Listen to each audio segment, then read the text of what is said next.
So I'm Sangeetha Steevart. Some of you might know me, some of you don't. I'm a GP in Helsby Street, and I do have special interest in women's health, and I do coils and implants. I do see some familiar faces, so some people I've met before. So I'll do a brief talk on menopause and what menopause is and why do we need to talk about it so much, and what are the treatment options available? Do we need to do anything about it at all? All of that I'll just briefly talk through. If you have any questions as we go along, if you do want to ask any burning questions, that's absolutely fine.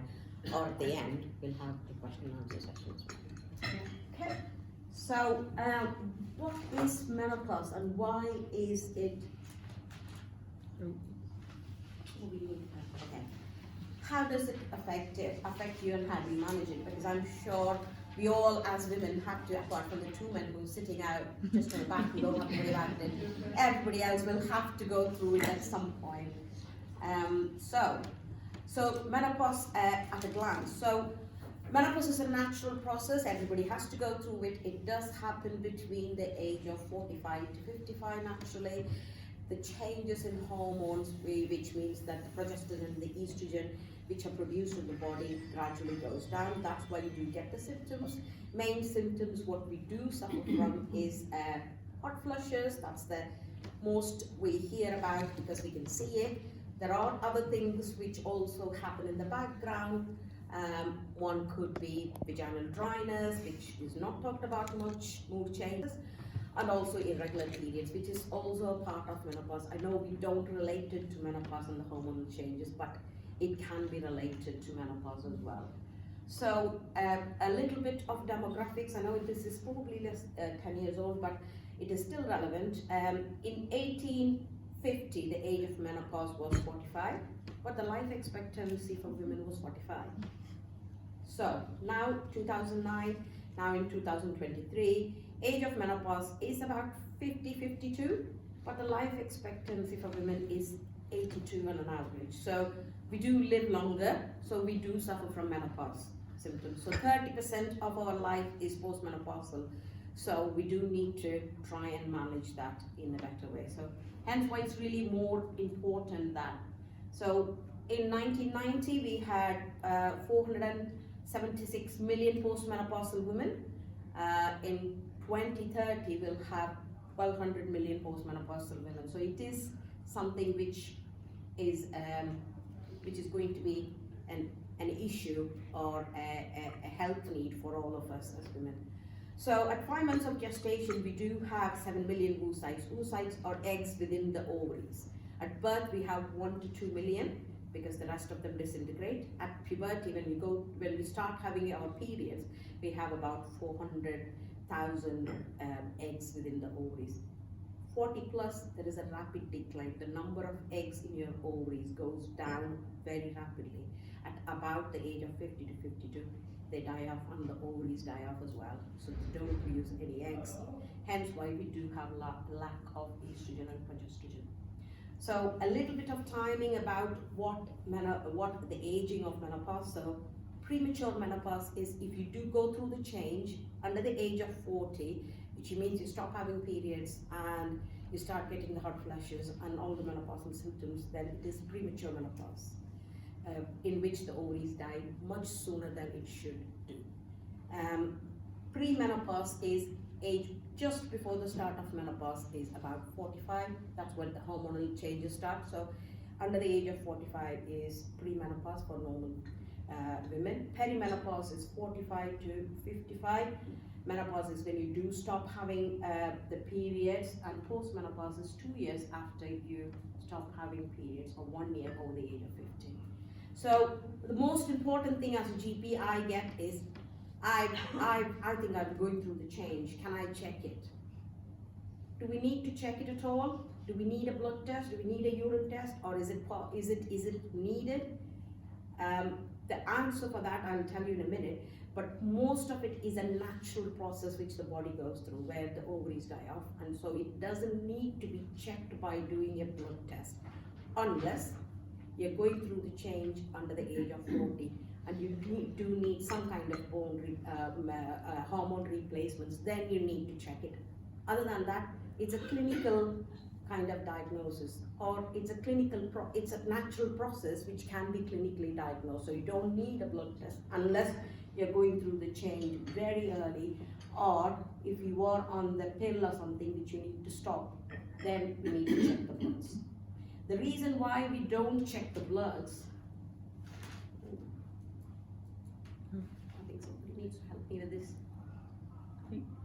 Okay, so the reason why we don't advise to check the bloods is, as you can see here, this is the hormone levels. Estrogen levels and progesterone levels going up and down. Premenopause is just before when you start going through the change. As you can see, it is up and down until the age of 45. So perimenopausal stage, where you don't have as much ovulation or you don't regularly ovulate, your hormones can be really up and down. So if you do check it at certain stages, say in the top of that little hump, if you check it, it could be absolutely normal. If you do check it the next month, it's really low, so it's very unreliable. So that's one of the reasons why we say that it's not needed to check the blood test to confirm you're going through the change at all. So because it's not a reliable thing to do. Okay.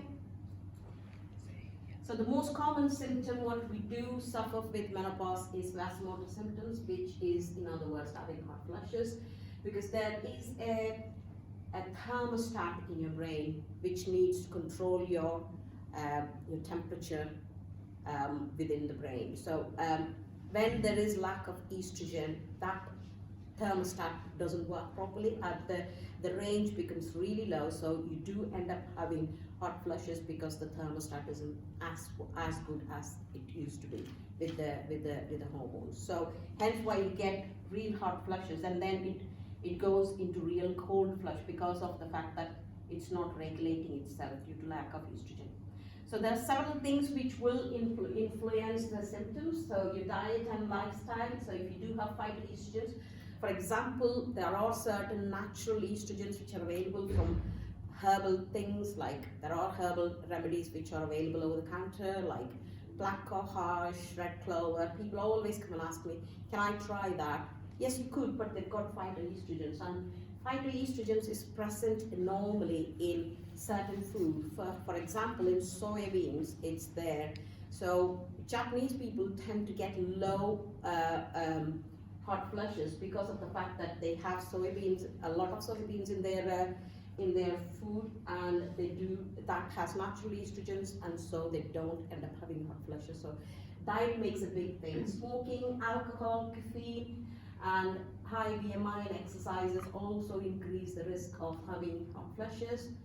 Cultures, attitudes and taboos, that's one thing. Certain cultures, they take menopause as with a pinch of salt, and they just get on with it. And other cultures, other societies, it's a big problem.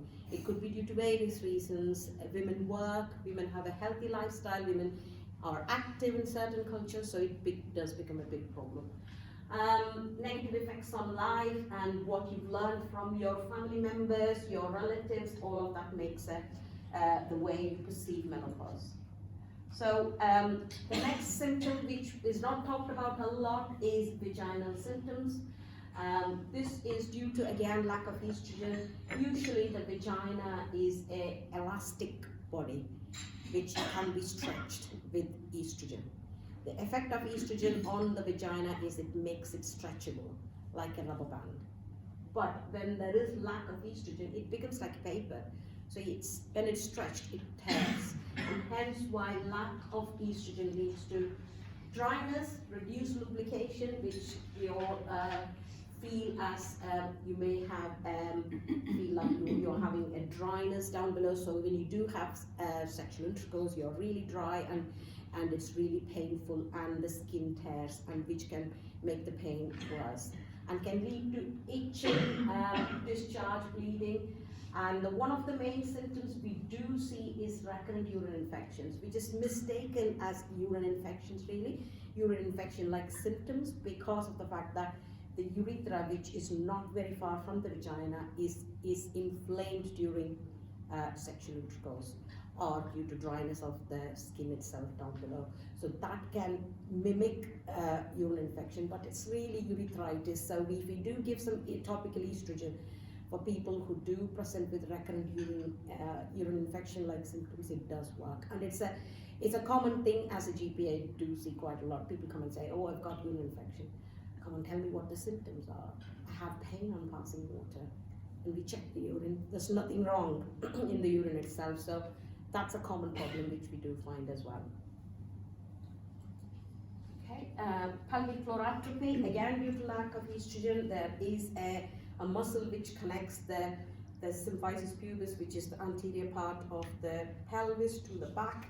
That holds the uterus and the vagina and the bladder and the bowel in position. That can be affected. The strength of the pelvic floor goes down due to lack of estrogen. That can also lead to problems. The commonest problem is you may feel like people may come with a dragging sensation down below. That is due to uterine prolapse and can mimic problems with urine infections. It's people come and tell us that they've got urine infection-like symptoms, or they have constipation sometimes and dragging sensation down below. Some people even come with the uterus hanging out. And that's not all due to just estrogen lack. Other things also contribute to it, but a lack of estrogen makes it worse. Okay, vaginal symptoms, people don't talk about it because of embarrassment. So they do come, they are more happily coming to us to talk about, oh, I've got my hot flushes, I want treatment for that, but they don't talk about vaginal symptoms like dyspareunia, which means pain during sex, or dryness down below, itching down below.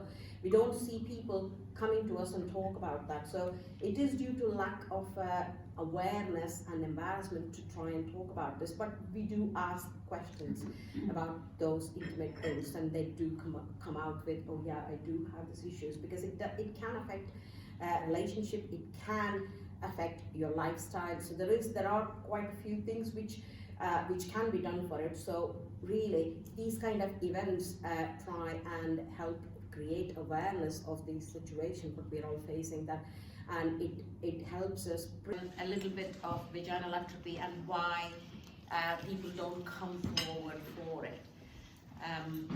So the solutions are, as you said, about increasing awareness about vaginal atrophy, and that could be a symptom of menopause, and trying to discuss with your friends and family, even your mom sometimes. That's one of those things you don't talk about.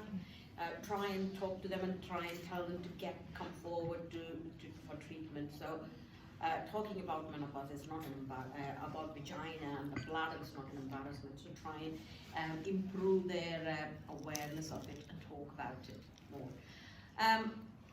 Management of urogenital atrophy, which is just thinning of the skin down below. How do we manage? There are several ways, like Helena talked about.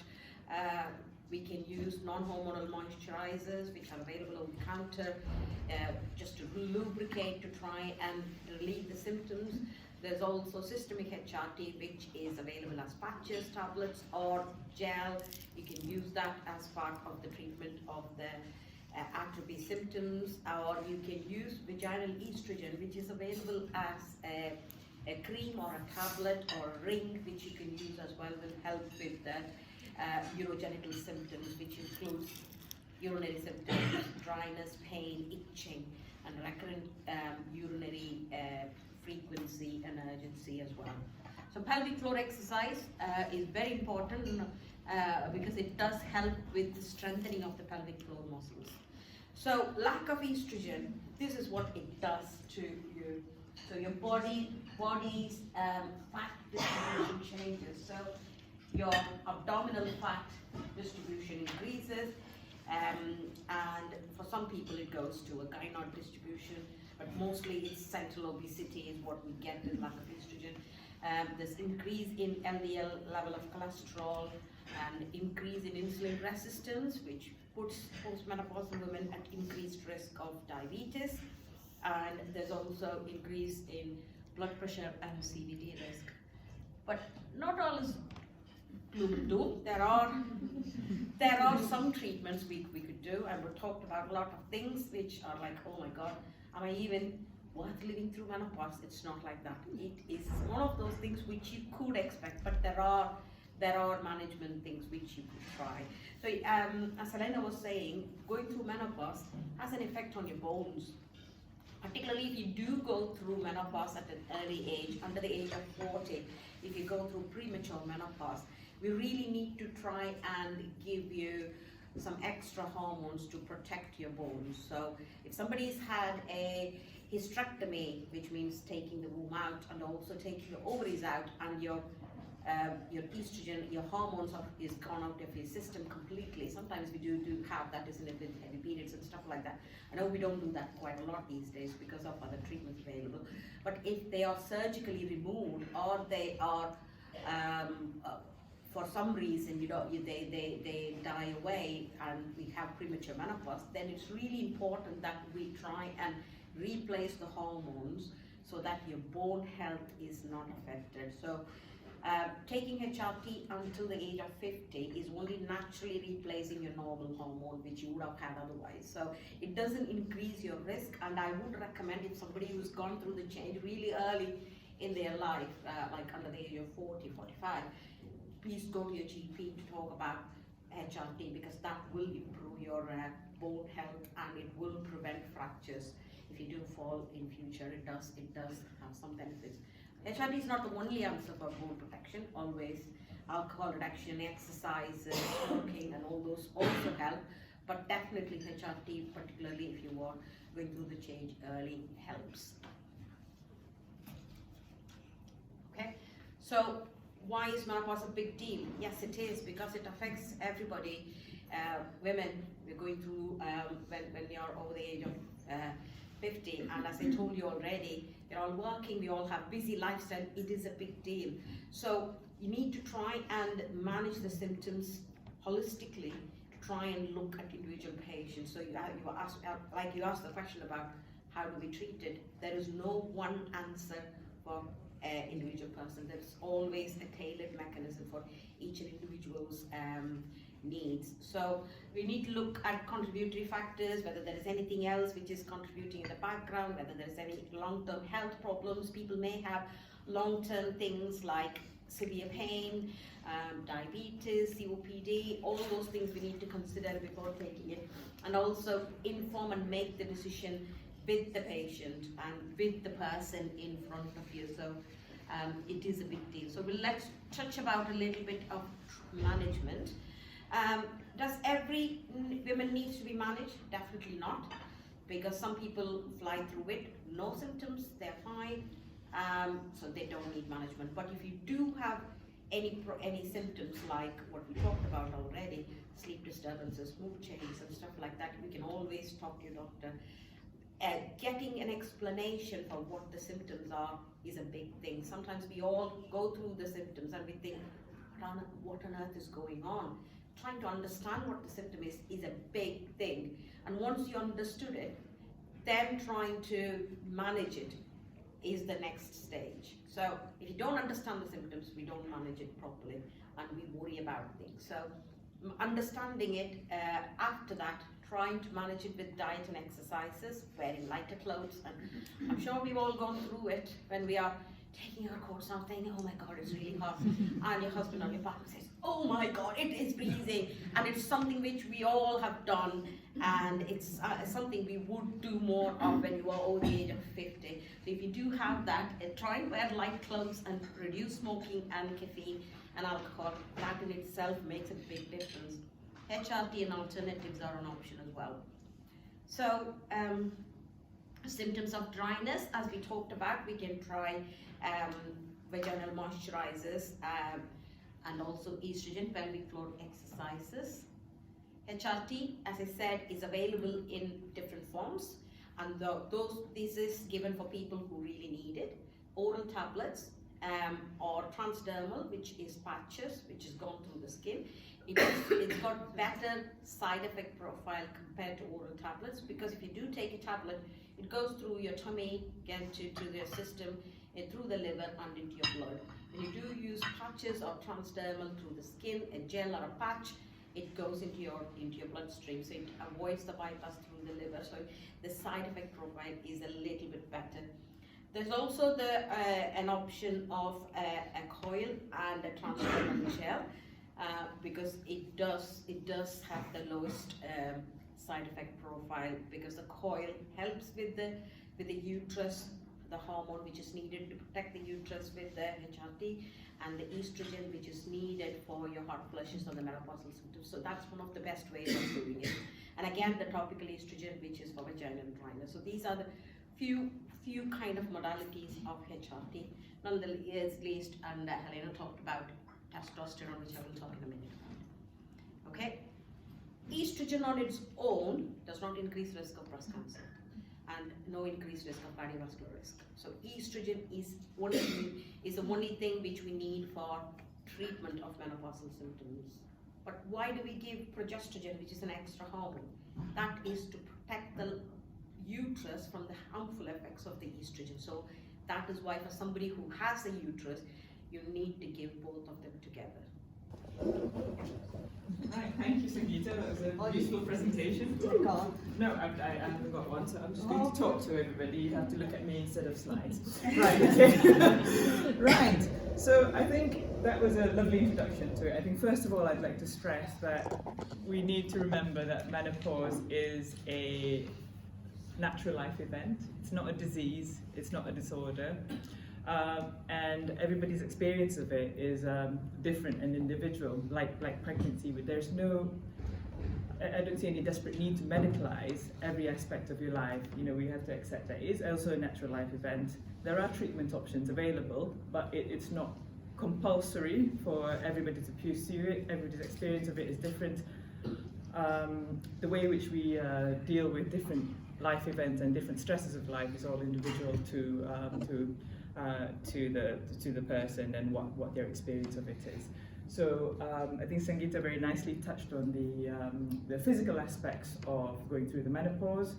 So the undeniable symptoms, which some people are affected with more than others, such as the hot flushes, and sleep disturbance, I think is a big one, and also mental health being affected. So I think stress and depression can become can suddenly become a very huge part of somebody's life at this time. We also have to remember the other bits of things, you know, stresses with relationships, interpersonal.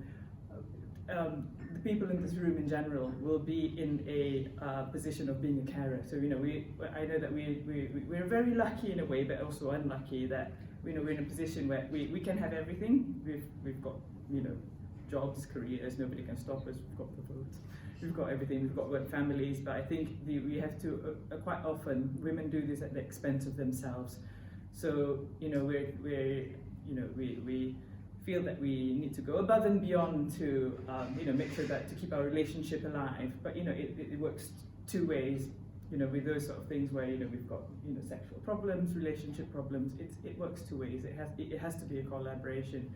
Women have a heavier burden on as caring responsibilities. Quite often at the age of menopause, we're what we call the sandwich generation. We've got caring responsibilities for elderly parents and in-laws and other relatives, and also children. So I think from the point of view of what we can do medical-wise, there are things which we can do to help, but I think there are a lot of things which people can do to help themselves as well in these sort of situations, and access help which you can support from your employers, from your colleagues, from family members, for example, caring responsibilities. I think at this stage in life, I remember a few years ago after my youngest was born, and we went to I went to get some new laundry because I was fed up of getting clip-on, you know, bras, easy access for breastfeeding.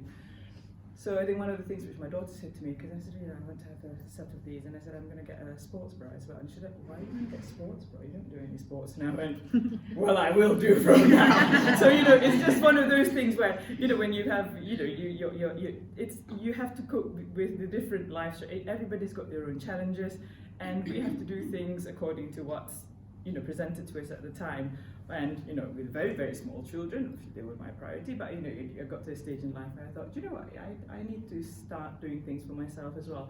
And I do advocate this to everybody as well. So, it doesn't have to always be about other people. You do have to look after yourself. It has to be first before you can, look after everybody else as well. So, going through the menopause, it can feel like a very isolating experience as well. And it doesn't need to be.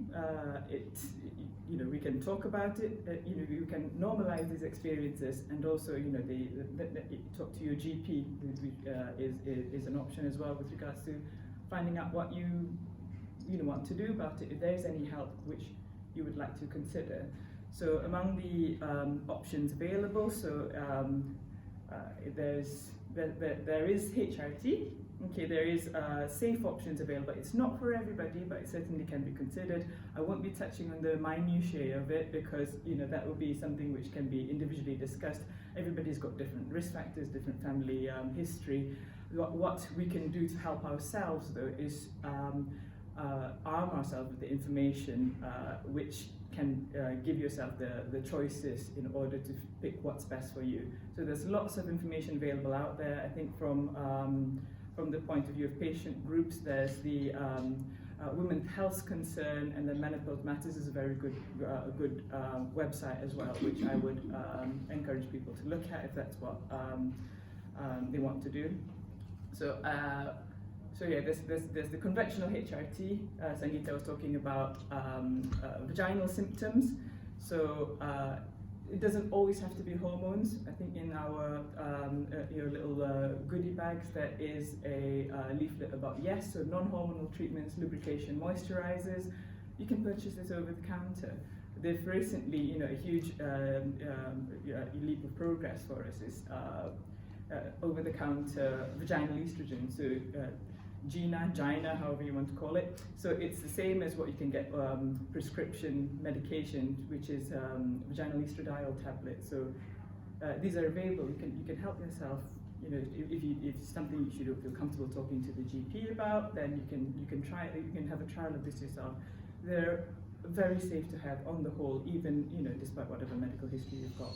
The other options, which I think have been in the press, especially with regards to libido, I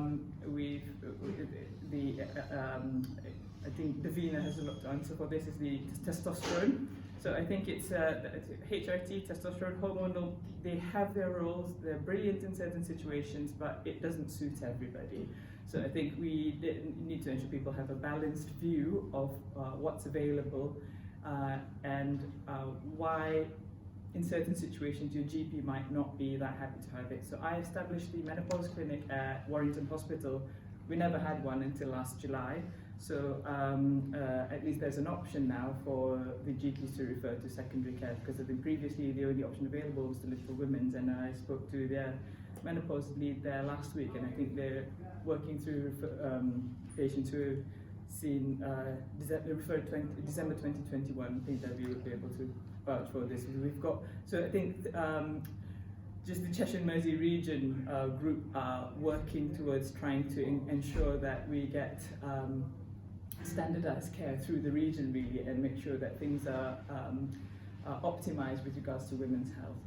So apart from these hormonal medications, the non-hormonal ones include things like things which are normally classified as antidepressants. We have to also remember non-drug things, so things like CBT, cognitive behavior therapy, which is something which talking therapy works for some people really well, it doesn't work for some, but these are all options which are considered not harmful. So apart from exercise, I think optimizing BMI, other lifestyle issues such as smoking, cutting down obesity levels, these are things which, having your blood pressure checked, your cholesterol levels, making sure all of those things are optimized, and these in itself can, apart from the lifestyle changes, making sure you've got the right kind of sheets, having an understanding, having fan, purchasing a fan, and making sure that you've got things at home to, wearing the right outfits, and ensuring people around you are aware, and that sometimes you need some time out. to cool down, have cold drinks available, all these things which are not harmful, but every little bit does help for us to just be kind to each other when we're going through this transition in our life. So I think I will conclude with that, and I think both of us can take some questions about the menopause if anybody wants anything to be addressed. I have a question. Yes, go ahead. Only because we've been very recently, we've been Yeah. doing a lot of outreach and hard to reach groups in Yeah. Warrington. We went to 9 different places, Yeah. Culture, Burtonwood, Mhm. places like that, and I spoke to quite a lot of women. Yeah. And Lydia's going to be talking about our survey later. And a thing that kept popping up with the ladies that I was speaking to was that they were being prescribed antidepressants and told that they were having anxiety when it was really turned out to be the symptoms of the menopause.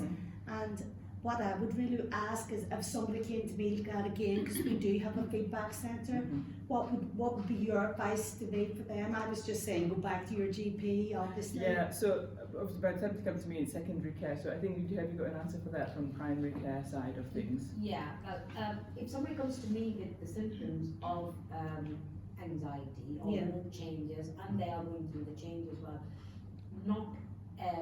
there's no one answer for that. It has to be a tailored approach.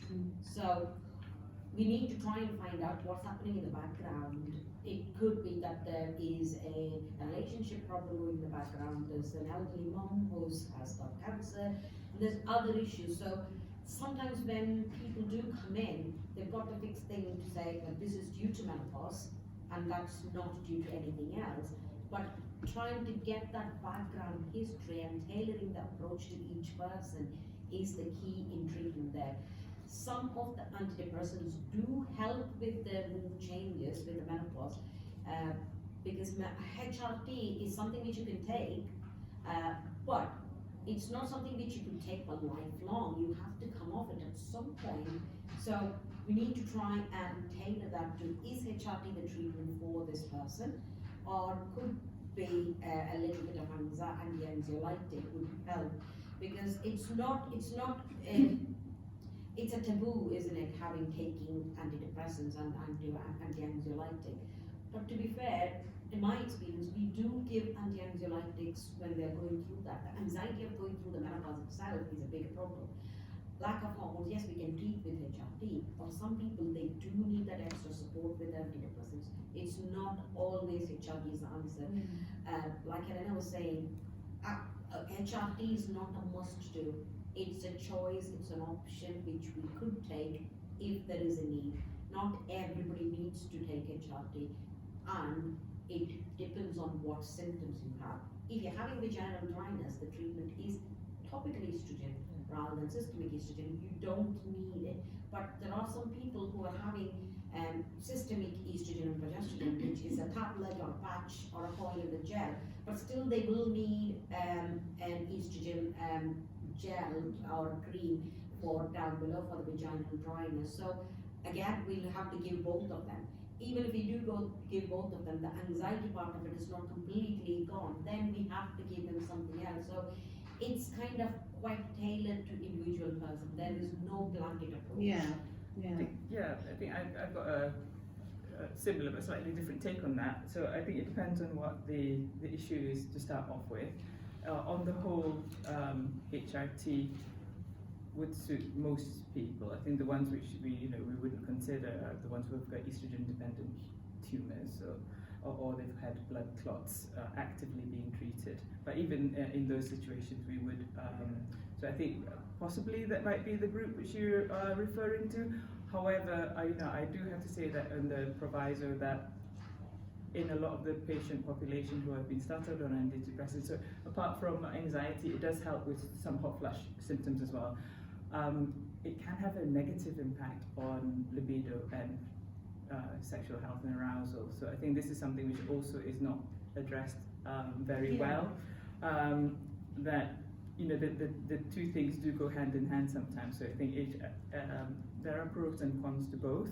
And so it needs to be discussed with the GP, but there are additional benefits from being on HRT, such as bone protection and health, which the antidepressants won't address. So So sometimes you have to have a little bit of both, but I think it's just having a balanced view of okay, everything which we give has got possible side effects as well, and and sometimes it's not a lack of estrogen as well, because I think this is something which can be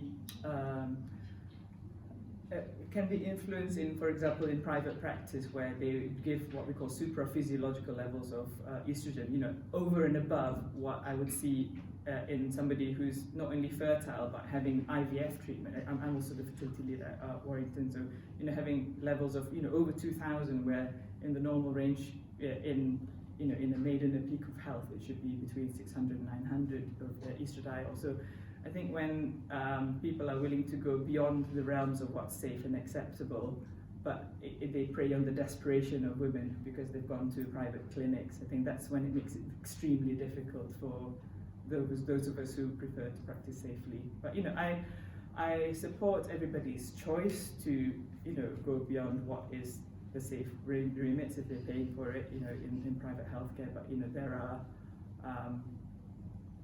unscrupulous prescribers of it as well. So I think we need to ensure that people are informed, and there is a choice, isn't it, of if you take antidepressant, it could help with this, but actually it could make these things worse. And if that's what suits somebody, then they should make an informed choice about that. And if you say, HIT is good for this, these are the pros and the cons, but it might not help you in this way. And yeah, I think that's the thing as well, that it's not the panacea, because it might not be hormonal shortage which is causing the symptoms, but you can certainly make it worse. And you have to think that some hormones do impact on mental health. This is why I have a particular empathy for it, because I know that some people have swings in emotions according to PMDD, an extreme form of PMS, whatever it calls it, so dysphoric disorder, or when you have hormone problems after delivering a baby, for example, postnatal depression. So these are real things which people are feeling, and it should not be dismissed. And sometimes, yes, such as in postnatal depression, antidepressants are the answer. It has to be individually assessed with your GP, and if you're not happy with it, then ask for a second opinion. That's what I'm there for. Yeah. Helena, do you have a long wait list for these clinics? I've got a couple of very difficult patients I need to refer. So are you doing them regularly, or is it once a month? So no.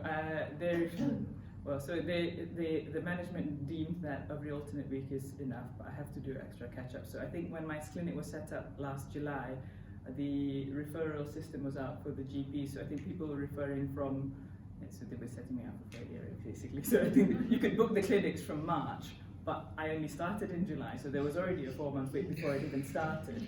So so unfortunately there is a little bit of a wait, but there are other ways of accessing our expert knowledge. Dr. Paula Briggs at the Liverpool Women's, she has every Monday at 1 o'clock. Any of the GPs in the region, she's brilliant.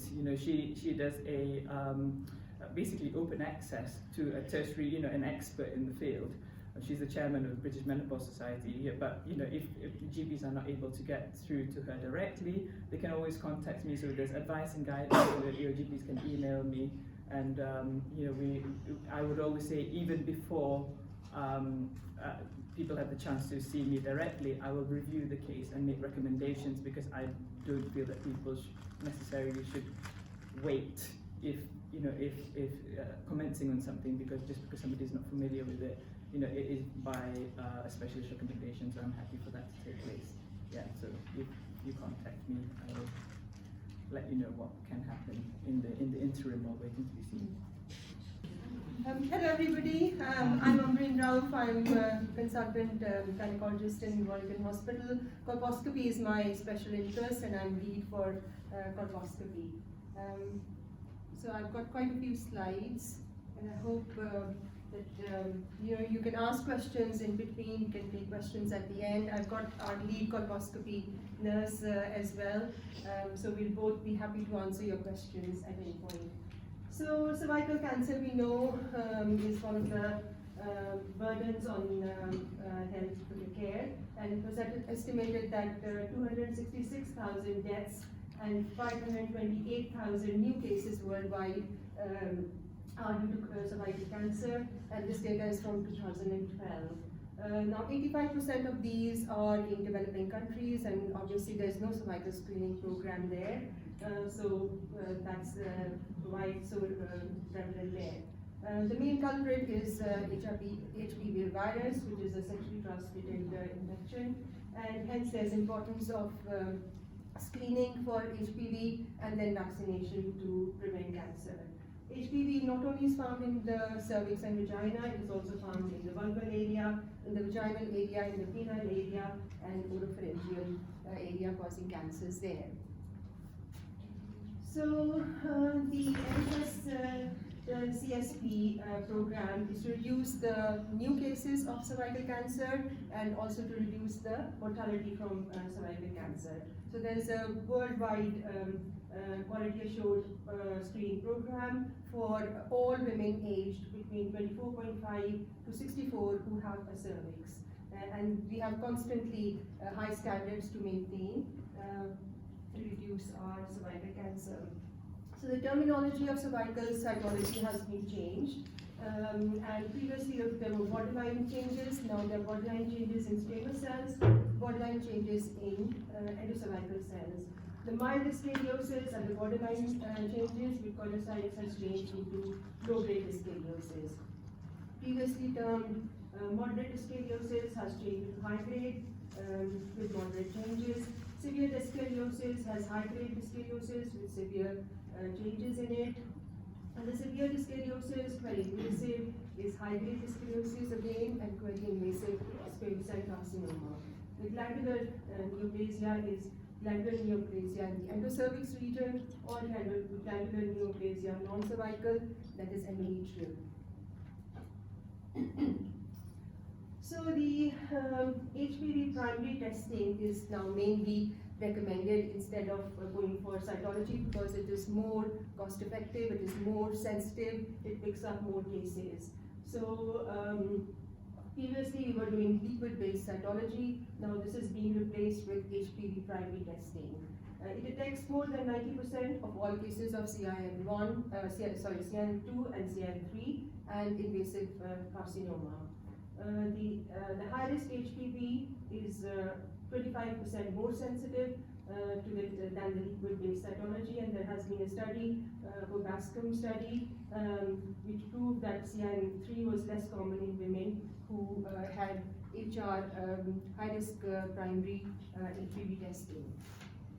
So the HPV, because it is more, the HPV primary testing is more sensitive and as compared to the liquid-based cytology, the recommendation is that women between 24.5 years and 49 years who have had negative HR high-risk HPV testing should be screened to 5 years instead of the 3 years usual procedure. This is in talk, has not happened as yet, but this is the recommendation. Can I ask a question? Sorry.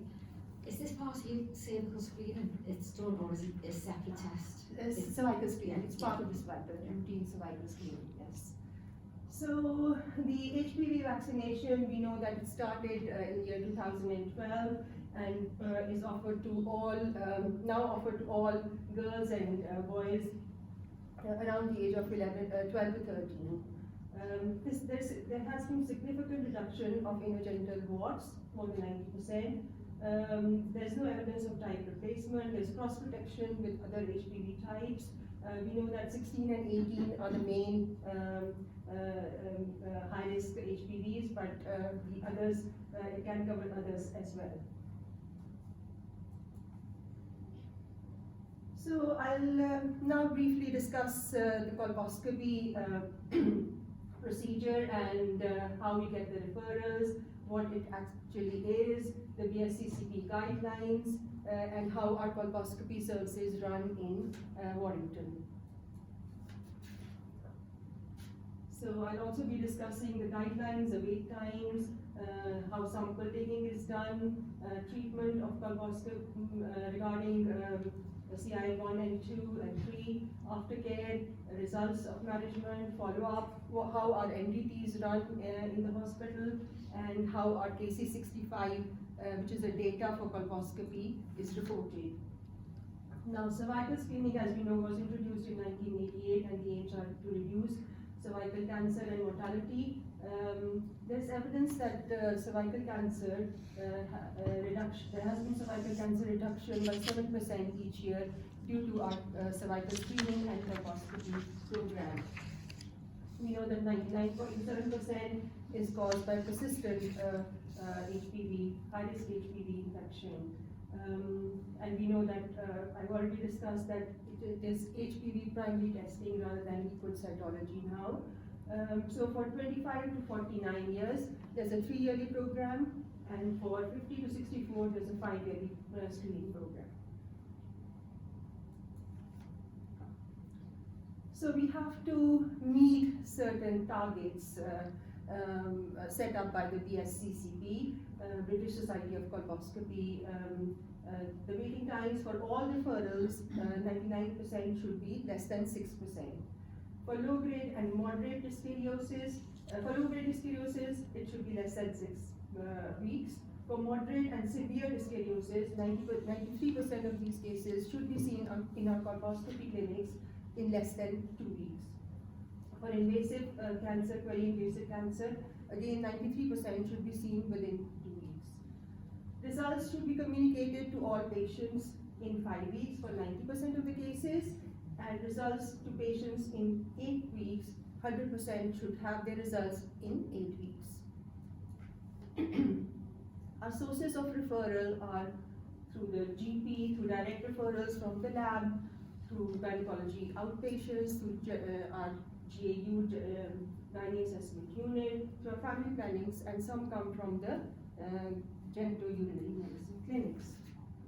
So we get referrals for all sort of abnormalities on the cervix, whether it's a suspicious cervix, whether it's a clinical suspicious cervix, whether it's an abnormal result, low-grade dyskiniosis, moderate dyskiniosis, severe dyskiniosis with high-risk HPV. Or we get some non-urgent referrals where the GP has done, has examined the patient during smear taking. The smear is normal, but they have an ectopion, and the ectopion is symptomatic. We get referrals for polyps, we get referrals for colposcopy treatment done elsewhere. We get referrals from difficult smears. The GPs have tried smears, but they can't see the cervix, or the patient has had treatments on the cervix and they can't see cervical loss. We do get referrals for vulval complaints, vulval itching, vulval suspicious looking vulva, ulcers on the vulva, and we do vulvoscopy, which is similar to colposcopy. So there are BSCCP guidelines, as I've already discussed, that low grades should be seen within 6 weeks, high grades, squamous invasive carcinoma should be seen within 2 weeks. For postcoital bleeding, more than 40 years of age and persisting for 4 weeks, need colposcopy referral. Then there are the non-urgents can be seen within 6 weeks. Colposcopy procedure. So we have a colposcopy, dedicated colposcopy clinic run by doctors and by our nurses. We've got 3 trained nurses who run the clinic. One of them does treatments as well, and the others are for diagnosis. So the cervix and vagina were accessible through this vaginal speculum, which was first introduced by French gynecologist Joseph Rechmier in 1800s. And then Hans Hinselmann invented this microscope to look at the cervix to see the abnormalities on the cervix in 1925, and he was also the inventor of acetic acid, which is a dye to pick up abnormalities on the cervix.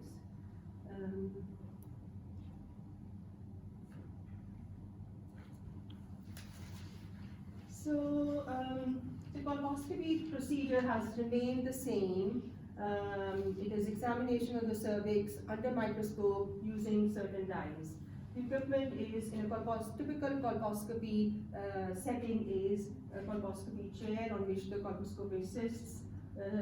Colposcope in itself, which is a big microscope, a monitor which aids us in teaching students, and a colposcopy tray which has all the equipment.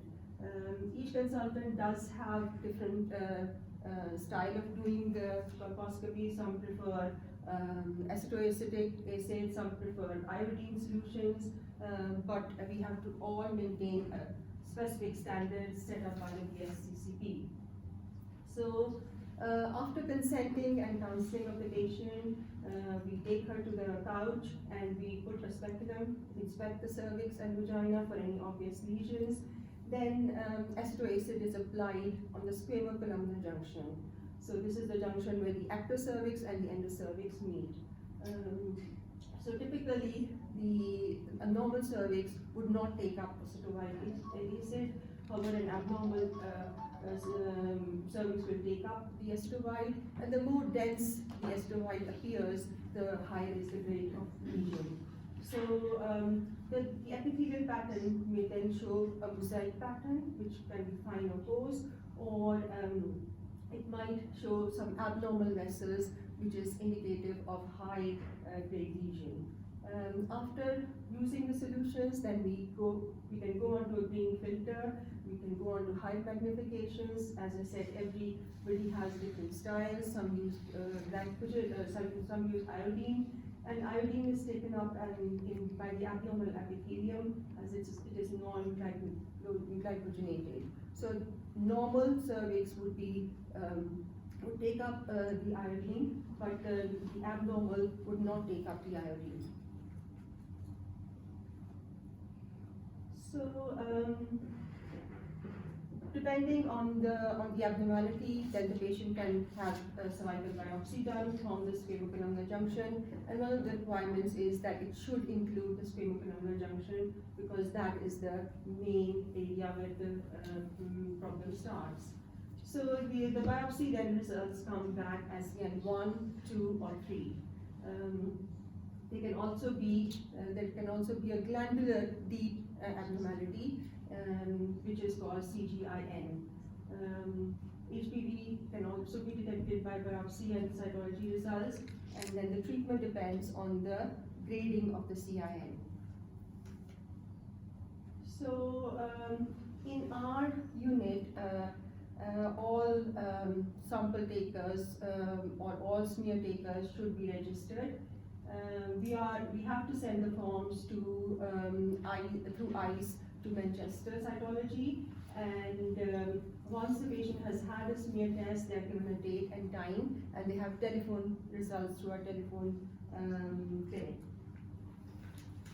So colposcopy treatment can be large loop excision of the transformation zone, which can be done under local anesthetic or general anesthetic. And again, we have a criteria and a standard by the BSCCP that 90% should be done under local anesthetic in our clinics. We do offer cold coagulation for CIN1 or less. Younger women with persistent CIN1 abnormalities, or even with CIN2 who want to conserve the cervix, have cold coagulation. For CIN1, treatment can be conservative, and they have to repeat a smear test in a year's time. We do chemical cautery and diathermy to the cervix for persistent postcoital bleeding, where the smear test has been okay and the colposcopy has been negative. Cone biopsies can be done under general anesthetic for higher lesions and carcinoma lesions. So all patients who have treatments in our clinics or theatre, their results are communicated through our colposcopy nurses through a telephone clinic. We do tell them aftercare, and information leaflets are given at the end to every patient. And the main aftercare is that no intercourse or tampons for 4 weeks, no heavy lifting for 2 weeks, and no swimming or day bath for 2 weeks. Women are counseled that they will have some sort of bleeding, mild discharge, spotting for a couple of weeks, some abdominal discomfort, so that's all normal. But if they start bleeding heavily past clots, the discharge becomes foul smelling, or the pain is extreme, then they have to report to us or their GP and get treatment for infection. Results management is all through our telephone results, and all the nurses are trained about the management of CINs and the histologies. Sometimes we have discussions amongst ourselves. Some cases are referred to the MDT, and a plan is made. And then this is communicated to the patient through a telephone call.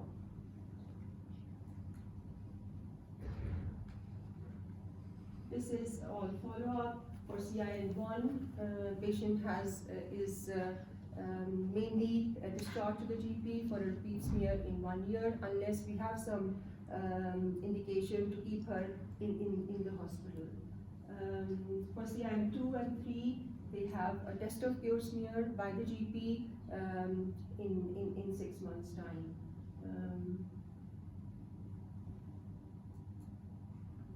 We have our monthly multidisciplinary team meetings. We have to attend, all the colposcopists have to attend at least 50% of these meetings. The cases which are discussed are the difficult cases, which is mismatch between the cytology and the histology, mismatch between cytology, histology, and colposcopy. All borderline changes in the endocervical cells are discussed in the MDT. All cases of CGI are discussed in the MDT. All younger people who have a diagnosis of CIN2 but want to be managed conservatively are discussed in the MDT, and they are then followed up in the colposcopy clinic every 6 months for a period of at least 2 years. All cervical cancers are discussed in the MDT, and any unusual cases where we can't make a decision on our own are discussed in the MDT. We have a quarterly data, colposcopy data, which is called the KC65, and it has a lot of standards we have to go through. One is waiting time, notification of biopsy results, how many patients' DNA, when were they offered treatment, what was targets are more than 99% should be seen within 6 weeks. All the targets mentioned earlier, are we filling those targets or not? The biopsy results should be reported within 4 weeks for 90%, within 8 weeks for 100%. And our DNA rates should be less than 10%. For a long time, we had problems with our DNA rates, but now all DNA rates are less than 10%. We started the text messaging service and all, and that reduced our DNA rates. Then the individual colposcopists have to have certain standards, and they have their individual colposcopy data, in which they're tested for their positive predictive value of biopsy results in a whole year, died from biopsy result to the treatment, patients treated with local anesthetic as compared to general anesthetic. We've had a high rate of general anesthetic, and we've done an audit, and some recommendations have been made, and now our local anesthetic rate is well within normal. The depth of the specimen, so the depth of the specimen should be more than 7 millimeters, so we are tested for that. We should be doing a single loop next rather than in multiple pieces. the appropriate, are we seeing and treating patients on as a one-day clinic? The appropriate and adequate biopsies and the treatments performed, and what were the follow-ups of smears, and there should be no evidence of CN after 12 months of treatment. So we have seen between 900 to 800 cases in Warrington per year. Our data in 2017-18 was 907, then 873. We were low in 2020 and 2021 because of COVID. The patients went down to 623, and now we are catching up. And this year it has been 854. Thank you very much for being so attentive. There were lots of slides to catch up. So, any questions anybody has? I'm going to ask something. You know, your figures were reduced when we had COVID. Was that because they weren't being referred? I know people were left at home, but they weren't doing anything about it, or the GPs were not making referrals? The referrals were coming in, but not as many. Yes, the referrals had gone down as well. And we were trying to, prioritize and see as minimum as possible too. So only those patients who had to be seen had to be seen, because you had to balance, this coming to hospital and having an invasive treatment going to put them at risk. So we had to balance that as well. So it was a combination of referrals and us prioritizing the It patients. actually came as a recommendation from Public Health England as well, that only the at-risk people want to have the screening in the GP surgery. So that the routines who did normal smear history, they were being deferred for a time during the COVID pandemic. So we've seen the high grades and the GPs were seeing the at-risk people. Yeah, that was top doing cervical smears. That was one of the things. Immunization and smears were the two things, like jabs and stuff. We were told during COVID we cannot stop. But obviously we need to do the risk assessment before bringing them in. But people weren't coming forward. No. We were sending texts after sending to local peace conference smear. But as rightly, everybody was wanting coming into a GP surgery setting. People never came up. It was really poor during that 1 year. It's much better now. We are doing catch up. But because the current figures, and we're not into the end of March yet, the current figures are at about 1,200, over 1,200 referrals this year compared to the 600 we had in that COVID gap. So, yeah. Any more questions? So HPV vaccination is really good. We don't know what results, actually figures it's going to be producing. It started in 2012, so it will be now with a lot coming up. But certainly there has been a lot of awareness, and we have had numerous queries coming in and all that. But it's running very effectively. It started with girls only, but now the boys are offered it as well. We fit here, women's health, and then we're linking in to the ICB. So the ICB is the old like CCGs, and they basically look after health services across Cheshire and Merseyside. So the Women's Health Strategy has been a long time coming. It's been very longly anticipated and was finally published in July last year. The ambition of the strategy is that within 10 years, it will have boosted health outcomes for women and girls and radically changed the way in which health and care systems engage and listen to women. There's little in the way of funding attached to the strategy at this point. There are areas that are not fully developed, and as they're waiting on research to be finished, and also acknowledge that there are large data gaps. The Department for Health and Social Security, who have produced the strategy, are mapping data gaps before finalising a monitoring framework which hopefully will hold all of us to account for implementing the strategy. The strategy is made up of 6 points a long-term plan for transformation change and some key priorities. It also takes the life course approach as opposed to a disease-orientated approach. And I think that's important because it's looking at women through their whole life, you know, not just as, you know, a certain point or, you know, a certain disease. So I think that is, you know, a good thing and to be welcomed.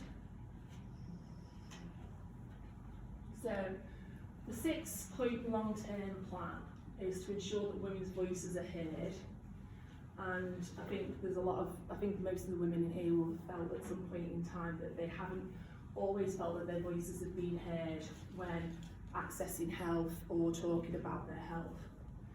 And that's looking at tackling taboos and stigmas, ensuring that women are listened to by healthcare professionals, and increasing representation of women at all levels of the health and care system, which I'm sure, you know, Healthwatch is very instrumental in that kind of thing.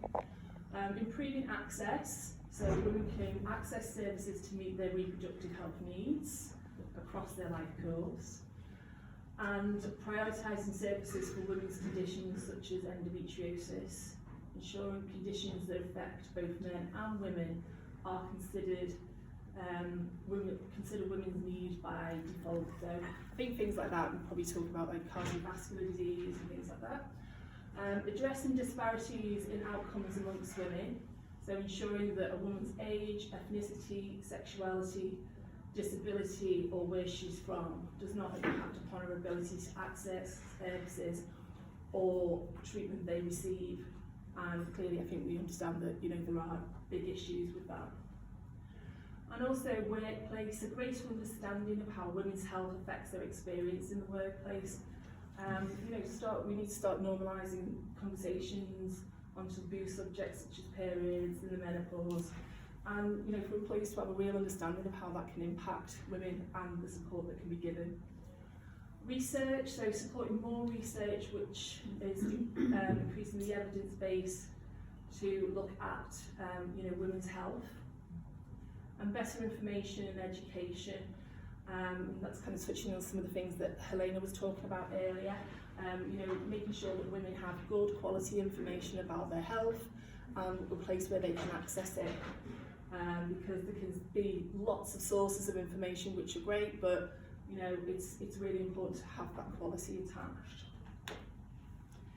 And the key priority areas for the women's health strategy are menstrual health and gynecological conditions, maternity, pregnancy loss and postnatal support, menopause, mental health and well-being, cancers, the health impacts of violence against women, and healthy ageing and long-term conditions.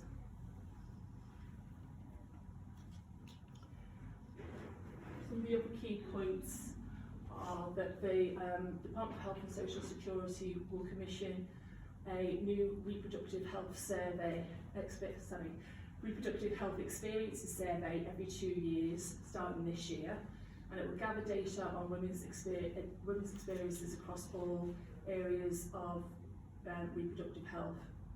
And it's going to be also made available to the local systems, so like Cheshire and Merseyside. And this will encourage and be encouraged to use to inform their services and delivery. So, you know, that will be a great tool when that comes in. Dame Leslie Regan has been appointed as the National Women's Health Ambassador, and a clinical lead for women's health will also be recruited. And they are also aiming to provide progress report on the strategy in 3 years' time. And the majority of funding available is already being committed, and other than what exists at ICS level is for research. So what does this mean for us? Women's health is often vastly underrepresented in the health system. This strategy provides a voice for women and puts it on the agenda. There's an opportunity, there's a chance to promote women's health and make sure it's on the agenda going forward. An opportunity for key stakeholders and women to work together to ensure that women's health strategy becomes a reality for our communities.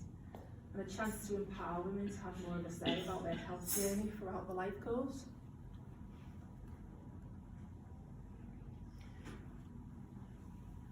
So how are we looking to respond to this?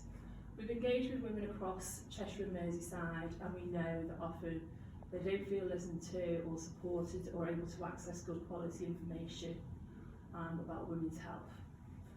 And we will be developing a women's health strategy for Cheshire and Merseyside, utilising the data we have and understanding the clinical services across the patch. And we will be working with our colleagues in place out the different areas of Cheshire and Merseyside to understand the needs of those 9 places.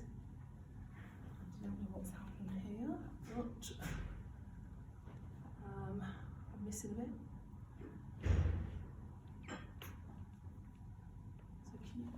Yeah. Thank you.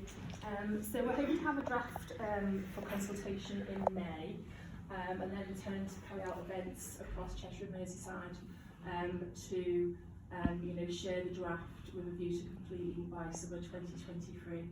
And it's going to be a living document and will tie into the monitoring requirements of the national strategy and reporting back into the ICB. So some of the challenges that we see with the strategies is uncertainty about what funding is available via the ICBs at the moment. There isn't much funding attached to the strategy. Competing priorities due to recovery from COVID and the economic crisis. However, we have never had a better chance to promote and drive change in women's health, and we really should be galvanised by it and have our voices heard. We've got great examples of where it's taking place across the region, such as women's health hubs in Liverpool. There's a pilot about to take place in the Wirral, and the survey that's being carried out in Warrington, focusing on women's health is a massive contribution and really important. And there's a strong community sector who engage and understand the needs of women across the communities in Cheshire and Merseyside. And that's it. I'm happy to take any questions. Any questions from anybody for Deborah? We have put on the spot, taking her on early. Never finish it. Well, we're never ahead of ourselves. I'm very impressed. I've got a question. Is that the strategy that resulted in this survey and then the report being organised? So it's not implemented as yet, but it's coming on. So there's a national strategy, but the Cheshire and Merseyside strategy is something that we're developing at the moment. But that would be like an overarching sort of strategy. So like Warrington Place and Liverpool and Wirral, we see that they would develop their own sort of strategy or work plan or priorities. And as we progress, and because as I say, it's going to be a living document, those place plans will be in place, be included as well. But so as I say, ours will be more overarching. But that's not to say that we won't be taking into account the priorities of the different areas in Cheshire and Merseyside. Okay. Thank you. Thank you very much. No worries. Thank you very much. Hi everybody. It's a real pleasure to be invited here today. I wasn't really sure what I was coming to, so I had a quick chat with Lydia about what Healthwatch is, and I think this will fit in really nicely with this presentation and all around the menopause side of things and the things that Debbie's spoken about. So to start off a little bit about me, where is the arrow on here? There we go. So I'm going to talk to you about the Perinatal Pelvic Health Project, which you may or may not have heard of yet. But to begin, really you need to know where I fit into this. I've worked as a pelvic physio in Cheshire and Merseyside for over 25 years. And mainly over on the Wirral, a bit in Liverpool, some in Chester. So what I can say to you is, as a speciality, we have expanded our scope of practice beyond anything I ever thought was possible back when I started, when it was all about urogynae patients, leaky ladies, prolapse, pelvic floor. It is so much more. And now I think it's about bringing along all our healthcare colleagues and understanding what we do so that we can signpost women to the right place at the right time. And I have an awful lot of evidence that supports a very poor understanding in the wider sort of population of both people using our service and those working in other services. They really don't understand what we do. So I'm going to tell you a little bit about it. My main job is I'm a clinical lead and manager at the Women's in Liverpool, which I started in January 2020. More because they wanted to redevelop the service in a way that really does reflect what we do as a profession. And I think we've been pretty successful with that so far. We've created much stronger relationships with all the different teams within the hospital. I work very closely with Paula, doing the menopause, the vulval team, the gynae teams, the urogynae teams, and the maternity teams. So when this came to me a year ago and we were successful in the bid to be fast followers in this project, I agreed as a secondment, not because I wanted to be taken away from what I do at the Women's, but because I felt it was a very good adjunct and it can only help what we're trying to do for all women. So the Perinatal Pelvic Health Project, what is it? Well, I thought we'd start off by, what is pelvic health? If I asked you, what is pelvic health, what would you say? Come on, talk to me. What would you say? To have pelvic health means, well, I'm going to talk to you because you I bought a prop, my pelvis. It goes everywhere with me. Because this is the first place to start to help you understand what pelvic health is. And until we know what pelvic health is, how can we even begin to understand when things go wrong? Now, the pelvis itself, what is pelvic health, is a very complex question with no easy answer, because it depends on a variety of sort of life predispositions and events, internal factors such as genetic vulnerability, lifestyle. I would say it predisposes certain life events that we don't have a lot of control over, but then there's a lot of external factors that feature strongly too. So socioeconomics, culture, different religious beliefs, what your occupation is, other big life events, and what is one of the biggest life events for many women, pregnancy and childbirth. And yet this is a time in a woman's life with so much change and so much impact on their pelvic health. And we realize that they're not getting the attention they need, they're not getting the education they need to really recognize what's going on with their body and understand when things start to go wrong. So I would say to you, let's look at this pelvis. The pelvis is a very unique anatomical and physiological entity, and it's hidden in a dark and intimate part of the body that people don't like to talk about, because people don't talk about bowels, do they? They don't talk about blood, they don't talk about peeing, they don't talk about dryness. So much of this can be parallel to your menopause. They don't talk about leaking or having wind or feeling like the undercarriage is hanging out.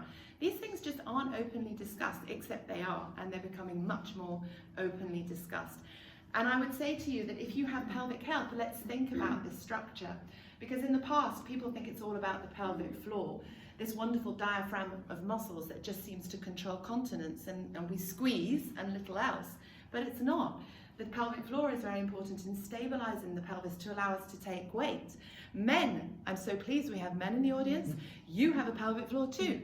And how many men don't realize, they think it's, you know, women's bits, women's parts. But that's why we became known as pelvic physios, because men have pelvises too. Now I do treat some men privately, because I say privately because we don't allow them into the women's yet. Maybe that will change, who knows. So pelvic health, what do we have within this tightly packed little space here?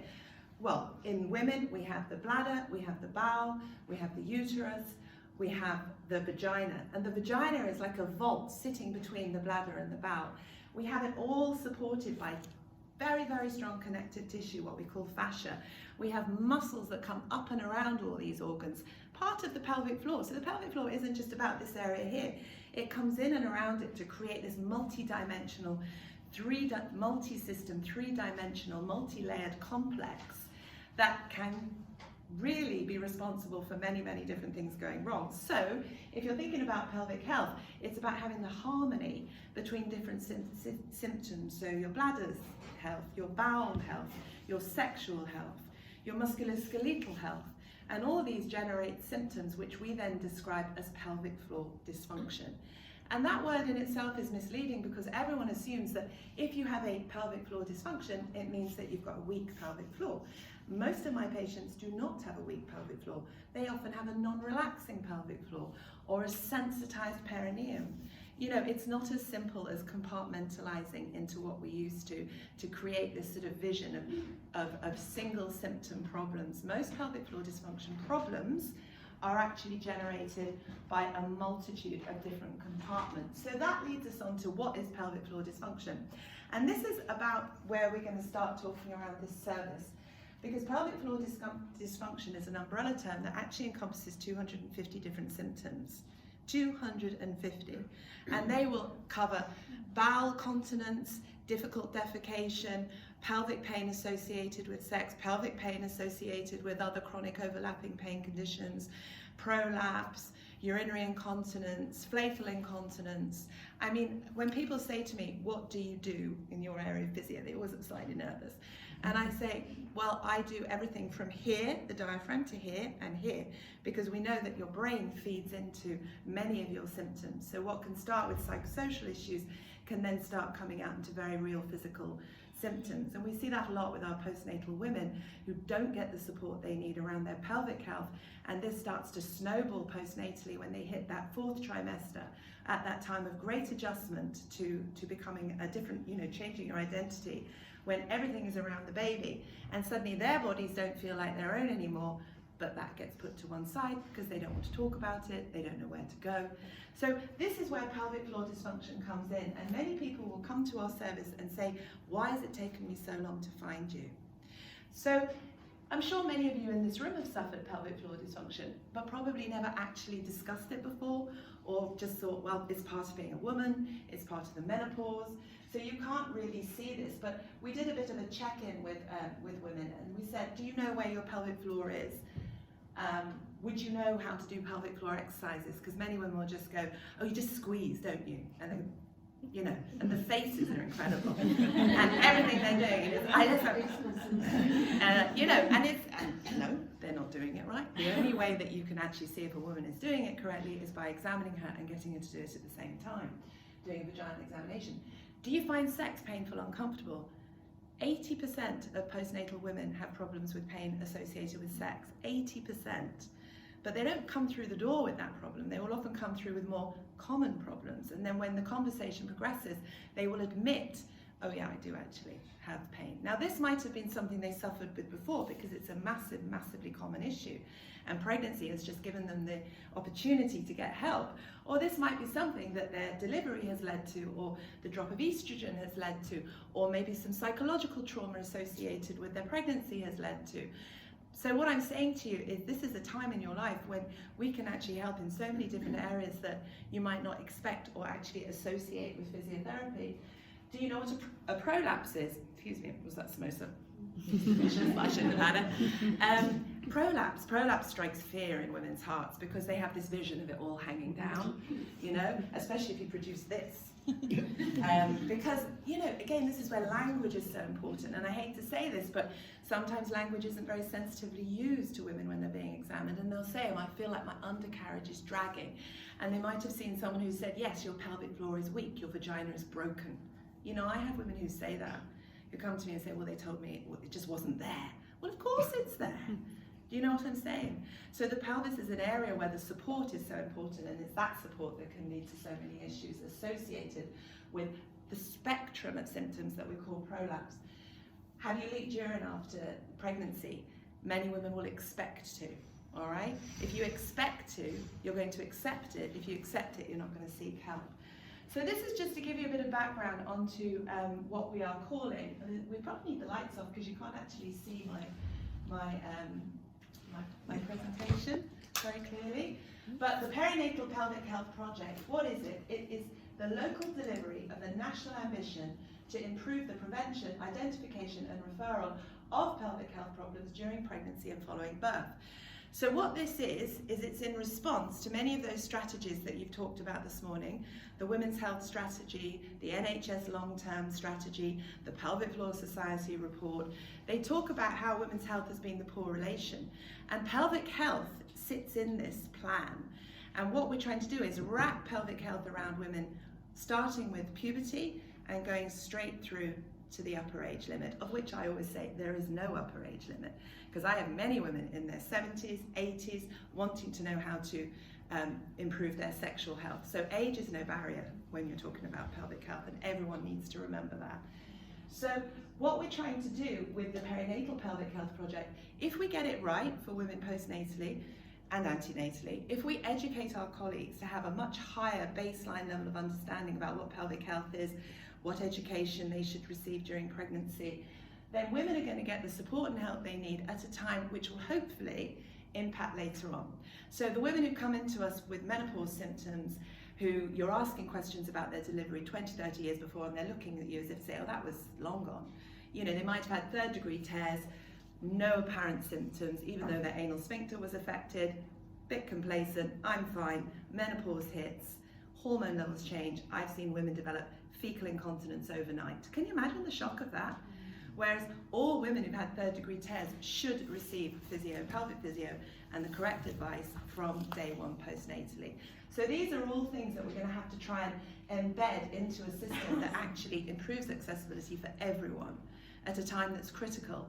That time when they're transitioning from pregnancy into early postnatal up to maybe a year, 18 months after, at a time where all the focus is on the baby and the mum is there often in a state of total bewilderment, really thinking, well, I haven't got the time or the energy to worry about me, plus it's a bit embarrassing, plus I don't know who to go to, plus I don't know if I'm on my own. Do you know what I mean? So to prevent, we need to educate. To educate, we need to educate the providers and also the users, okay? Different types of education targeted in a different way to different people. So a big part of the program is going to be educating midwives so that all midwives have a basic level of pelvic floor training as mandatory during their training. And we're also trying to develop pelvic floor champions amongst our midwifery teams. Same with health visitors, same with primary care. You know, I did a dissertation last year as part of my master's, and it was out to some GPs in Liverpool trying to understand what they felt we did, because we developed a direct referral pathway in the women's to do exactly what you said. You know, women don't need to go into specialist clinics if they've got a bit of pain in the vulva, or if they've got a bit of a prolapse, or if they might be leaking and so on. And I'm sad to say that every single GP, bar one who had a special interest in women's health, just put us with the pelvic floor exercises, incontinence, prolapse. And when I asked them about what about your pelvic pain, your pain associated with sex, etc., they said, oh, they just go to the pain clinic, wouldn't they? Which is not what these women need, okay? We need to explore the conservative management. We need to look at that biopsychosocial approach before we just send them to a pain clinic and get them put on quite high-level pain relief, okay? So very similar to what you're saying about menopause, it isn't all about HRT, it is about lifestyle. And we have had so many cases of that come to us in clinic, menopausal women, I'm going a bit off the piece here, but who all they needed was desensitizing their vulva, replenishing their vulval condition, creating an understanding of what's going on with them, and suddenly they were able to have comfortable sex, you know, at whatever age. They didn't necessarily need hormones. So it's always, there's the bigger picture, and the bigger picture is what this project's all about. So to identify, we need to recognize. So that just isn't health providers, that's service users. Understand when things aren't right, okay? They may be common, but that doesn't mean they're normal. And then finally, signposting to services. That's so important. We need to make sure everyone understands who is doing what, where, and why, all right? So how are we going to do this? It's quite an ambitious plan, I think you'll agree. But what we're doing in Cheshire and Merseyside is we are joining up the services. It has a very heavy pelvic physio profile, but we're also trying to link in with everyone associated with a multidisciplinary team that would look after the women at this stage. So colorectal services, urogynae services, primary care, midwifery, health visitors. Those are the sort of professional services that we're trying to join up to get that cross-chat going a bit more effectively, to try and get a much more cohesive package of care that is actually going to go out across the region and help more women understand what's on offer and the help they can get. And one of the things that we are particularly keen to do is really try and broaden our reach to different ethnic groups that just aren't in clinic. And yet they are the ones who are more at risk from different backgrounds. They're more at risk of pelvic floor dysfunction, and yet might be held back because of deeply embedded cultural beliefs, religious beliefs, which we respect wholeheartedly, but we need to find a way of engaging in a way that doesn't, that accommodates their beliefs, but also allows them to get the help they need. Because I cannot tell you the number of people who come to me and say, I've spoken to you about more than I would tell my mother, you know, and that's a very popular thing for people to say. So we're trying to really get to different groups across Cheshire and Merseyside. Tomorrow we're at the Pakistani Cultural Centre for International Women's Day, which I'm really looking forward to. And we're hoping to have some really rich discussions there. So we're joining up the physio services to begin with across Southport and Ormskirk, Wirral, Whiston, Warrington, Countess and Mid Cheshire. At the Women's we did an analysis of the survey provision in physiotherapy across the board, and we're basically trying to understand where the gaps are in what's on offer. At the Women's we are all right at the moment for the service that we're able to provide for the population that we're targeting. I'm rather proud of that slide. Can we have a moment? Very impressive. I hate PowerPoints. I just think PowerPoints, you can get death by PowerPoint, can't you? So I try and make them a bit more creative. Anyway, that is because we need to be thinking about systems working. Systems working is always buzzed around in management terms, but how do we get these systems working? How do we talk to each other? And that's where service users come in. And I'll talk a bit more about that at the end. We're getting our referral pathways set up. We're setting up antenatal and postnatal assessment tools which will allow different health professionals to direct people down the right pathways so that they see the right person, the right level of care. Whether it's advice and education, that's leaflets or videos or resources, or if it's one-to-one specific help they need. So this is already, these wheels are in motion, and one of the things that we're doing, and again, when you talk about menopause, people run down rabbit holes and they can't get out with pelvic health. They get advice and information from less than reliable sources, and they come to you a bit bewildered and saying, you know, I got this leaflet off this website or that leaflet. So one of the things that we're hoping to do is generate a database of really high quality videos and information that everyone can use. So regardless, whatever you're doing in whatever capacity, you can then signpost women to the right level of information for their needs. And this is something that's nationally happening as well. But I think in Cheshire and Merseyside, we've managed to crack on and get quite a lot sorted quite early on. And by that, I mean recruitment. So what we've done is we've recruited pelvic physios and band 4 physio/midwifery assistant roles, of which Keelan is one. She's with me today. She's going to be in Mid Cheshire, and we're going to put them within the existing services in those trusts across Cheshire and Merseyside to work as part of their team, but in a standalone service as well for this particular population of women. And we're also going to be bringing them together a lot. I'm going to be coordinating, I teach is a big part of my role outside the women's, and one thing I want, and one thing I think will be easier facilitated by this, is if we can bring all our new starters that are working in the different hospitals together for a good sort of system of education and training. And training is also being provided out of this pot for the PPHE from NHS England funding. And I don't know about the rest of you, but in the physio world, to get training funded is a rare commodity. So what I'm excited about is A, we've got a really good bunch of clinicians ready to train up as pelvic physios, which is again quite rare. There's a national shortage across Cheshire and nationally, but in Cheshire and Merseyside we seem to be in a more healthy position. And B, creating roles where assistant posts will work to connect the team, so to connect the midwifery, connect the health visitors, connect the perinatal mental health teams of psychosexual services with the patient at the centre. So I think you'll agree it's a great plan, and it is starting now, and these physios are gradually getting in post through March. So what do we need from you? We need your feedback. The patient's voice is at the heart of this. So we've got national surveys that are being given out to women when they are discharged from maternity services, when they're being discharged from physio services. I think we've got a leaflet here with a QR code that shows you that maternity survey. And it's really to create a baseline level of understanding of what people felt they got in terms of their pelvic health, when they were during their pregnancy and after, so that we can then compare it with what we hope to measure and develop moving forward.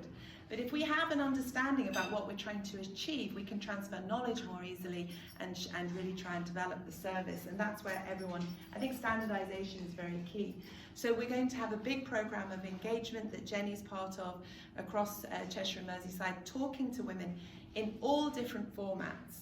So if anyone has any ideas and you'd like to link in and say, Kate, come and talk to my group of, you know, I was at a Pilates class last night and this woman said, I do mother and baby music at the libraries in Liverpool. I went, great, here's my card, I'm on, bring me in, I want to talk to them, okay? Because that is a safe place that women feel they can talk, and we are there to listen, and we'll then draw themes out of that and use that to help us develop the service even further. I think what we're trying to sort of ask them is, if you knew then what you know now, what would we do differently? And then ultimately, what we're trying to do is use that information to bridge that gap and join up the services. So, I mean, that has been a real whistle-stop tour through what we're trying to do with the perinatal pelvic health program. But it's also given you an overview of what we even mean by pelvic health, because if we don't understand and have that shared understanding, how are we ever actually going to communicate about it? So that's probably our starting place, is telling everyone, educating people what pelvic health is. And as I say, gender is no barrier, because many women say to me, you need to have my partner in, because they need to understand what women are going through. They need to understand why sex might be painful, why women have stopped going out, leading the lives they want to lead, because they feel isolated by their symptoms at any stage in their life. So this isn't just a women's thing, this has to be everyone. So that's been my presentation. If you'd like to ask me any questions, you're welcome. I've got my email address there at the women's. Kate, would you like us to send it out to everybody in the room? Yeah. And we'll send them out for you, so that people can reply to yourself then. And the other thing, you see, if you follow us on Liverpool Women's Instagram, that's another thing I started, because when I started full-time back in the NHS, I thought, I don't want people think the NHS is boring, is not very creative, not innovative, you can't have fun working in an NHS department. So our Instagram account proves you can, and it can be informative, and it connects with our patients and our colleagues before we even meet them. So people will come in and say, oh, I follow your Instagram. I taught on a course in London last weekend, and this girl said, oh, I saw you do Strictly, because I did the Liverpool Women's Strictly, just saying, at Christmas, and didn't try. And I couldn't believe it. She comes from Bath. I thought, there you go. It just shows you the reach is very wide, and that's why we need to all be talking to each other by whatever channels we use. We can maintain that professionalism, but we can also be creating that safe place that people will open up and talk. Okay? So that's me. Thank you. Anyone got any burning questions before I put my pelvis away? Is that life size? Or is it to scale? Yeah, it depends. People vary within that, yes. You know. But those proportions are pretty average. Yeah. Does it surprise you? Yes, I thought it would be bigger. Yeah. Somebody said to me the other day they were quite surprised by where the hips are, because the hips are more anterior than you think. The sitting bones everyone talks about, those look a bit painful with those spiky bits. But what I'm saying is that a lot of pelvic pain gets referred to the hips, and there's a lot of pelvic floor attachments that by virtue of the fascia and the connective tissue come out to the hip. So we get a lot of people come to us with hip pain, and actually it's to do with pelvic floor dysfunction that might have been starting years before. And your body compensates, the pelvis will compensate all through your life to create a sort of pattern of moving that helps you do the job you want to do, but perhaps not in the optimum way. And it's when you reach menopause and hormones drop and things aren't so good that your body stops compensating in the way it always did. And that's why these issues can creep out, for example, prolapse, leaking. And that's why women need to invest in pelvic health management. I would say at school. And does that include coccyx as well? Yeah, the coccyx is blamed for far too much. Everyone says, oh, it's coccyx. I've got problem with my coccyx. And the coccyx, by virtue of where it is very much influenced by pelvic floor, because it's all attached to various levels there. And posture. So if you've got someone with a slumped posture, their coccyx is tucked under, their pelvic floors are shortened, often tightened. Believe it or not, that can be a real factor in being unable to open your bowels properly. Who'd have thought? So, you know, the coccyx it's rarely the coccyx is the fault, but people blame the coccyx for a lot. Because that's where they feel it. And referred pain will go anywhere that is being supplied by the same nerve level. So it becomes very confusing to patients and medical professionals as well. That's fascinating, really. Isn't it? Thank you. Thank you so much. Okay. Thank you. Pleasure. Everybody for your attention. Hope you've enjoyed all the speakers. It's been for me really fascinating and very interesting. As Claire said, we have been running a survey, women's health survey. We have closed it, however, it's still open today, and if you've got anything you want to add, please feel free to do so. And so far to date, we've got about 300 responses, and this is from Warrington women. So I'd like to say thanks to all the women who have completed this so far.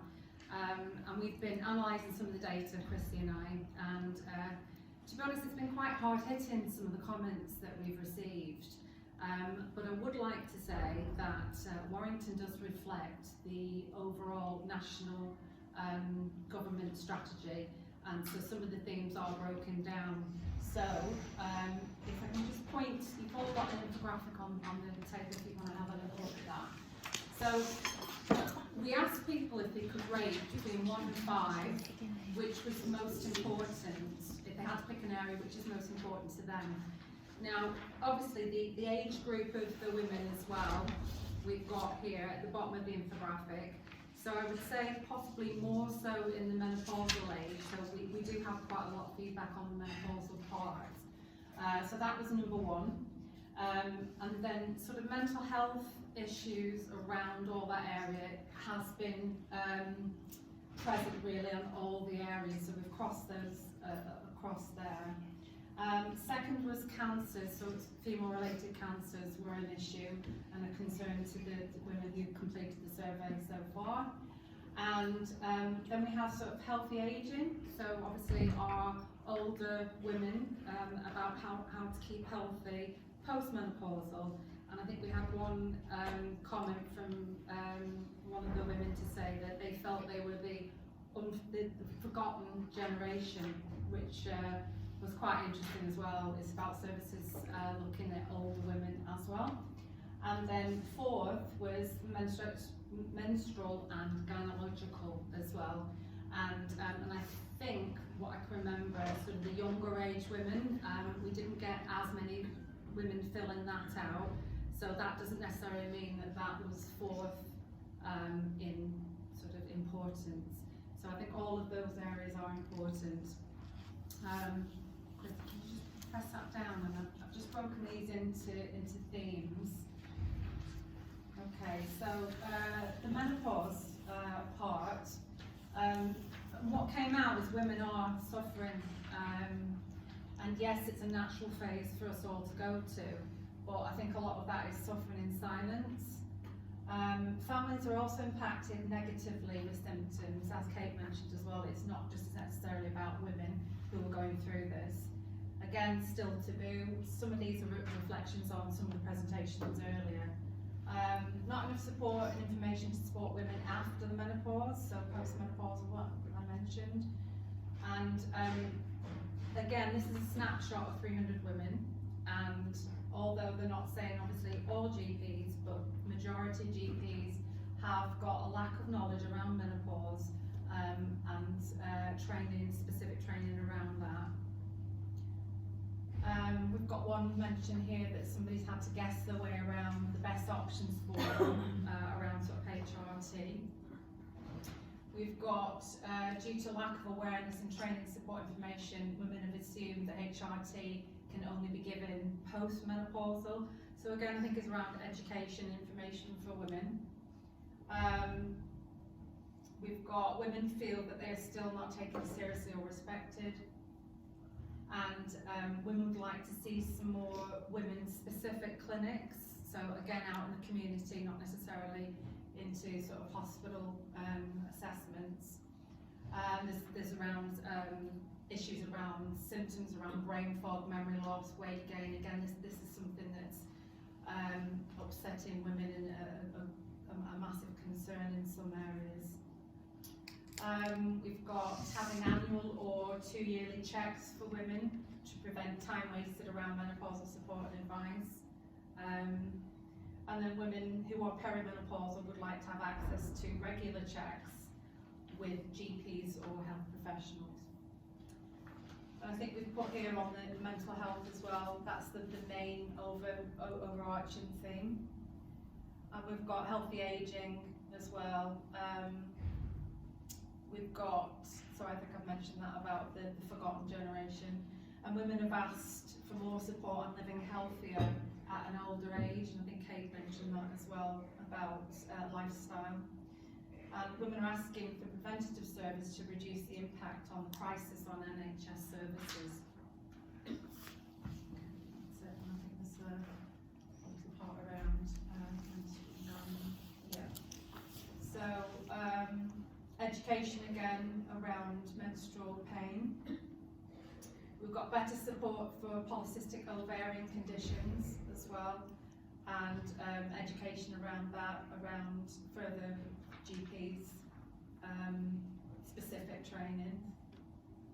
Early screening to prevent long-term pain, and gynae referrals to be increased, as some respondents have told GP services to go through a list of contraceptive pills as a way to manage symptoms, but not offering a full assessment, diagnosis or explanation, and then that women are living in pain. So this is some of the information they've received.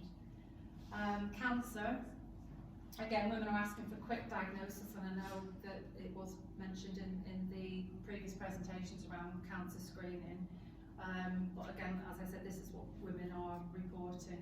There's more information and awareness around cancers, earlier tests, and where English isn't people's first language as well, if they can have better access to encourage screening, as often these communities do not come forward. I think Kate touched on that as well.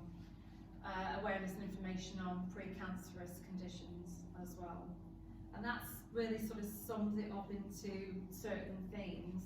And as I said, that does reflect into the overall strategy for the government. So this is still open. So if anybody has any more information, there will be a full report. We've got a lot of comments, personal comments, that we're going to put into the report, obviously anonymise it. But it's very, very interesting to see still, I think, that although services are in place, I think it's about systems, getting the systems right, and then communicating out to the communities around women locally, so they know where to go, and then I think we can all work together. And it's great news to hear about the Cheshire and Mersey as well, about how it all fits in. So I don't know if anybody's got any questions. Lydia, where will the report go out to when the report's completed? The report will go out, it will go out to place, so it will go out to our sort of clinical director of Warrington Place, to the commissioners. We will share this with partners, all our trusts, all our PCN leads as well, so it will go out absolutely everywhere.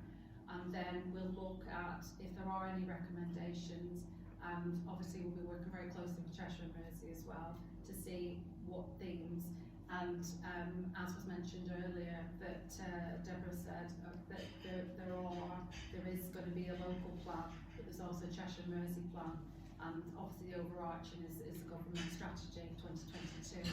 So hopefully this will all work down and feed down to the community of women who are dealing with menopausal, gynae, cancers, old age, around just aging as a woman. So hopefully services will improve. But as Kate mentioned, we need your voices, we need your, all your experiences as well. So please use local Healthwatch. There's a local Healthwatch in every area if you're out of town. So you can use that as well to feedback. So has anybody got any questions? I just want to say thank you again to the speakers. It's been absolutely fascinating. I don't know how everybody else feels, but I am certainly more educated. And I'm watching my posture now because I've seen Kate's pelvis and I'm thinking, oh Lord. Yeah, so it's been absolutely fascinating, and it's great to get the sort of the medical professions here and getting women from all areas to be involved today. So it's been fantastic to have you here.